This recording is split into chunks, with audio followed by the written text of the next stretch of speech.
make this baked gluten-free dessert, and all those you invited will keep coming back.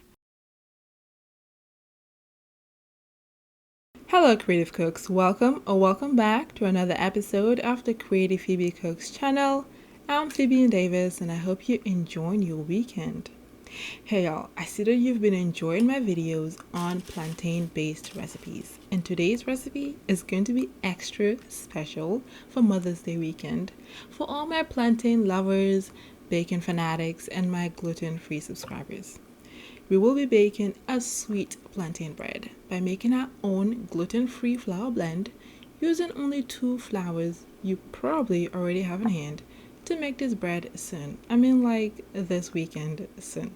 So if you're bored with banana bread, it's time to level up to plantain bread, and the time is now. But before we get on to baking some sweet plantain bread, I wanted to take this time to wish my mother a happy Mother's Day. I love you so much and I thank God for you every single day. Happy Mother's Day to my grandmother, all the mothers and mothers to be. I celebrate you and you deserve to be celebrated every day. This recipe is for you. So let's get into baking some sweet plantain bread. Enjoy. First, preheat your oven to 350 degrees Fahrenheit. Then peel very ripened plantains. Now, if you're new to plantains, here are a few tips to keep in mind on what kind of plantains to use for this recipe.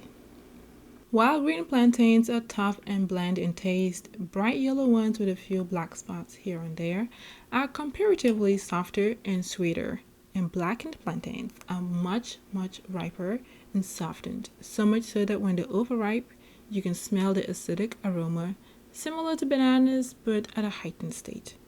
If you've never cooked with plantains, remember that when plantains ripen, they go from green to yellow, and you can cook them regardless of the color of their peel. If you cook plantains all the time and have yellow ones, allow them to hang out on your kitchen counter for a few days until they turn black and well softened, so you can make this recipe. Now, if the skin happens to start having some mold, like white mold, it should not be green, put on some gloves and wash them with salt and baking soda together with water. Then rinse with water, towel dry, peel the plantains right away, use them, or you can store in the freezer for a later date. Now, if you do not want to use these plantains with mold on them, no worries. You can trash them and start afresh. Since these plantains are already sweet, I'm only adding in 40 ml of honey and some coconut oil. But first, I need to liquefy these elements using boiled water to make it easier to incorporate them into the wet batter we'll be creating for this recipe.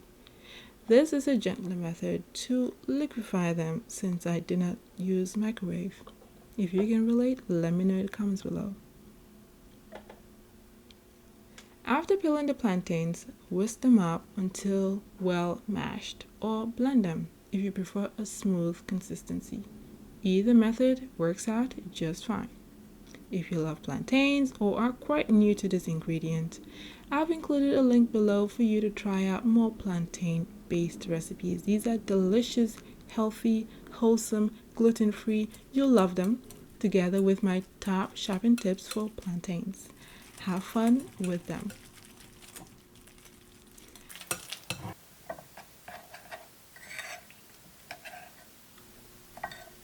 To the mashed plantains, add in the melted coconut and honey and combine gently. The coconut oil adds in a delicious nutty flavor to the bread, but feel free to switch the coconut oil for other natural oils like olive oil or avocado oil. And whatever you do, please stay away from vegetable oil or canola oil. That's not gonna work in this recipe because we want this to be wholesome and healthy. Next, crack open 2 eggs and whisk into the wet mixture. But to be more cautious, I did not do this, but I should. Crack your eggs in a separate bowl before adding them to the batter to make sure you don't add in a bad egg into the mixture. You can also make this completely vegan by substituting the eggs for flaxseed powder. If you tried it, let me know how it worked out for you. After combining the wet ingredients, add the dry ingredients. Those will include some cassava flour, which you see me using most times here on this channel. Add in some almond flour together with raisin agents, baking powder, and baking soda. And of course, some warm aromatics like cinnamon powder, ground nutmeg, ground allspice, fine sea salt, and we need an extra boost of nutrition by adding in hemp seeds to this sweet plantain bread recipe. No matter what, no matter what, do not leave out the cinnamon powder. It adds a warm aroma to this recipe. I've added a link below to help you make your own cinnamon powder in 5 minutes, and you'll get to know 2 different types of cinnamon sticks that you can use in your recipes starting today if you haven't already. Combine this mixture lightly with a whisk or wooden spoon and set the batter aside to rise for about 10 minutes while we prepare a loaf pan together with a few different things to make this banana bread stand out.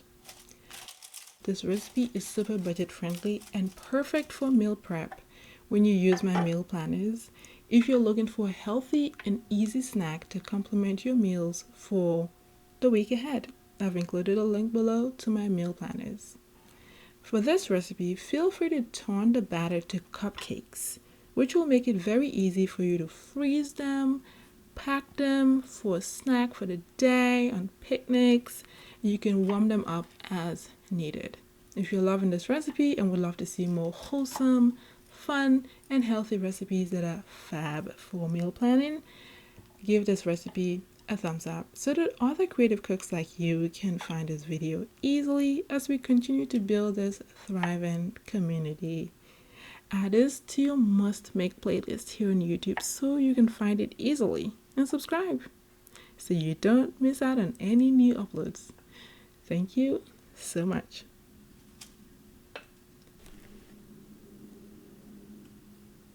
Pour the batter in a lined loaf tin and top it with the plantain slices, a sprinkle of hemp seeds, and black sesame seeds. And bake for 45 minutes until the sweet plantain bread turns out firm and golden. To make sure it is baked through, pierce the peak of the bread with a toothpick, and it should come out clean. If it comes out wet, bake this bread for another 5 minutes until it is done.